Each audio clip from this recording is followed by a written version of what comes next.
welcome back to Storytime with Queen Alopecia. Bonafide boys and girls. You are beautiful and awesome. Stay tuned as we will read to you the story of the day, which is The Ugly Duckling by Rachel Isadora. Stay tuned.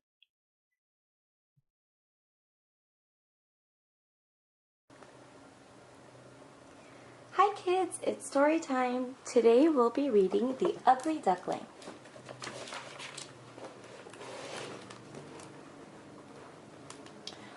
Once upon a time, at an old farm, a mother duck sat on her eggs.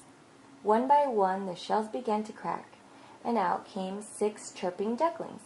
Peep peep! But the biggest egg still did not hatch. I will sit on it a little longer, said the mother duck. When the egg finally hatched, out came a strange-looking duckling, who gazed up at his worried mother. He is my child, but not at all like the others, she said. No one wanted to play with the poor ugly duckling.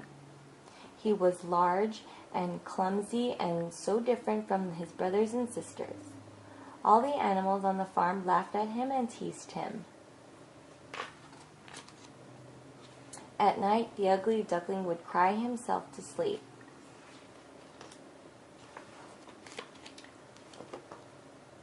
One day, the duckling felt he had no choice but to fly away.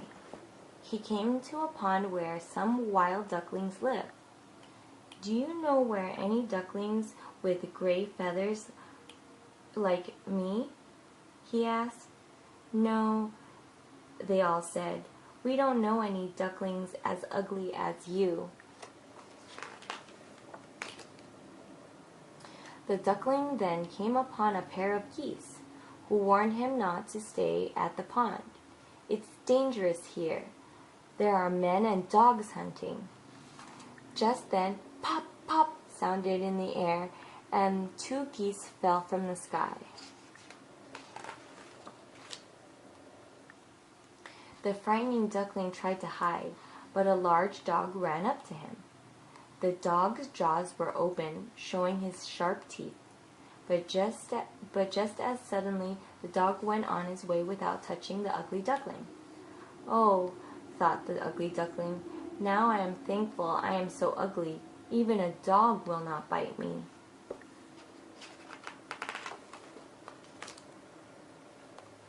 When the hunters were gone, the duckling ran off.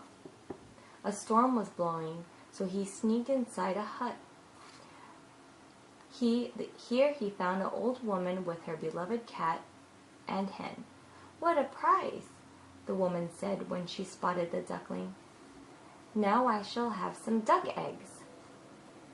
But after many weeks, there were no eggs. Well, you can't lay eggs like me, said Hen. Can you purr like a cat? No, said the duckling, but I like to swim and dive. The hen and cat laughed at his foolishness.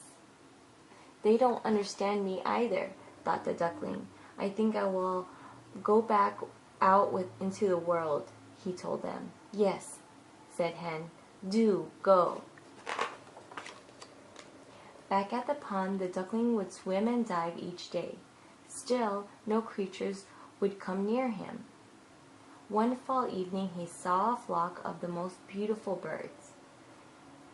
He was filled with longing. If only I could be as lovely as they, the ugly duckling sighed. Winter came and the land was covered with snow and ice. One day, as the poor duckling tried to find food, he dropped exhausted to the ground. A kind farmer came upon him. I'll take him home and so that my children can look after him. Poor thing, he's frozen. The duckling was showered with kindness, and in this way he survived the cold winter. By the spring By the time spring arrived, the duckling had grown so large that the farmer set him free on the pond. That is when the duckling saw himself mirrored in the water. Goodness, how I've changed! I don't recognize myself at all. At that moment, the beautiful birds he had seen before glided onto the pond. When the duckling saw them, he realized he was one of them. They surrounded him and stroked his long neck with their beaks as a welcome. Some children came to see the birds, and one of them exclaimed, "Look at that new swan! He is the most beautiful of all."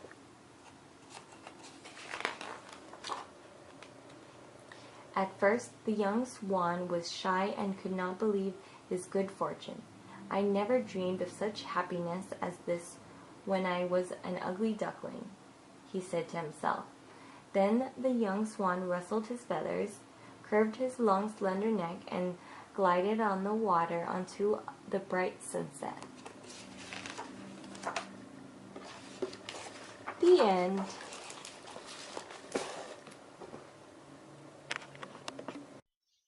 Hi, my beautiful ducklings. I hope you enjoyed this story because you know you are beautiful and you are awesome with or without your hair. And speaking of beauty, we want to introduce you to our Alopecia Hall of Famer. Her name is Daphne. Here's Daphne. All different colors, we wear different clothes, we speak differently from different zip codes.